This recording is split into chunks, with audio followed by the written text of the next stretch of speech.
What's up mga lods? Nandito tayo ngayon. Nagbabalik tayo sa ating panibagong vlog. Medyo na nga, nagbili kami dito ni Sir Jun ng Selecta Ice Cream. Ngayon, naghanap-hanap kami dito. Tingnan namin dito kung meron 2 liters. Ayun, may nakita ako. Ang flavor niya, Rocky Road. So, tingnan ko yung price is 361 pesos.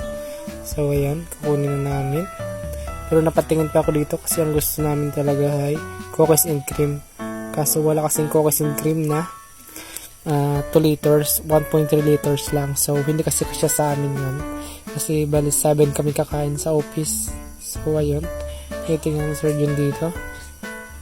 Yan. Titingnan ko din dito na 2-in-1 nga siya pero 1.3 liters lang siya.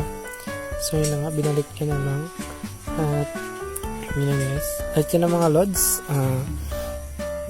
Titingnan pa namin kasi kukunin talaga namin. Ayun, nakakita dito si Sir Jun ng ng 2 liters. Yan. Ayun na lang yung kukunin namin. Pero nagatingin ako dito. Sarap ng cookies and cream. Yun na guys. Yun ang mga lods. Andito na tayo ngayon sa Libs Pizza House. Yan. Unang-una talaga nahiya pa ako dito. Videohan sila. Kung ano sabihin sa akin. Pero ako na to. Hanggang dito na lang. Bye-bye.